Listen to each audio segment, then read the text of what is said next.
حضرت زکریا علیہ السلام ایک پیغمبر اور بنی اسرائیل کے بزرگوں میں سے تھے۔ آپ کا ذکر قرآن پاک میں کئی جگہوں پر آیا ہے۔ حضرت زکریا علیہ السلام کی اہمیت اس بات میں ہے کہ آپ نے حضرت یحییٰ علیہ السلام جیسے عظیم نبی کو دنیا میں لانے کی دعا کی تھی اور اللہ تعالیٰ نے ان کی دعا کو قبول کیا تھا۔ حضرت زکریا علیہ السلام کا ذکر قرآن مجید کی سورہ ال عمران، سورہ انعام، سورہ مریم اور سورہ انبیاء میں آیا ہے۔ اس سے معلوم ہوتا ہے کہ آپ بنی اسرائیل کے پیغمبر تھے۔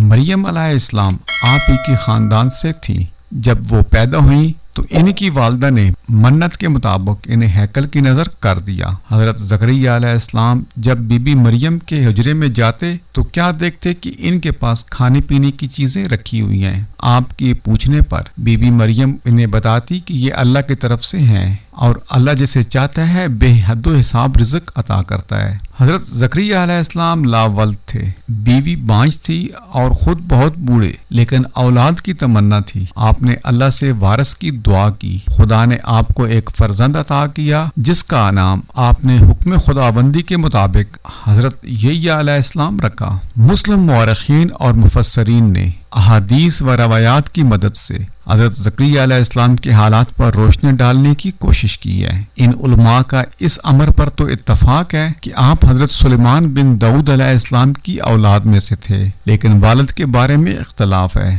کسی نے عدن، کسی نے لدن اور کسی نے دان اور کسی نے شبوی برخیال لکھا ہے۔ آپ کا پیشہ نجاری تھا۔ بنی اسرائیلیوں نے آپ کو شہید کر دیا۔ سالبی اور ابن اسیر کے بقول قاتل آپ کے پیچھے دوڑے تو آپ ایک درخت کے پاس پناہ لینے گئے۔ درخت درمیان سے دو ہو گیا اور آپ اس میں سما گئے، لیکن آپ کے ابا کا دامن باہر رہ گیا۔ لوگوں نے درخت کو آر سے چیر ڈالا جس سے آپ شہید ہو گئے۔ تورات میں بھی حضرت زکریا علیہ السلام کے نام کے ایک نبی کا ذکر ہے اور ایک باب صحیفہ زکریا علیہ السلام کے نام سے بھی ہے، لیکن قرآن کے زکریا اور تورات کے زکریا علیہ السلام کے زمانوں میں بھی بہت بعد ہے۔ تورات کے بیان کے مطابق حضرت زکریا علیہ السلام داریوس یا دار کے ہم اثر تھے اور قرآن کے ہموجب حضرت عیسیٰ علیہ السلام کے معاصر۔ تورات کے مطابق آپ کے والد کا نام برخیا بن عدد تھا۔ بائبل کے عہد نامہ جدید انجیل میں بھی آپ کا ذکر ہے اور بیشتر قرآن کے مطابق انجیل لوکا میں حضرت عیسیٰ علیہ السلام کے ضمن میں آپ کا ذکر آیا ہے۔ آپ کی شہادت کے متعلق اشارات انجیل میں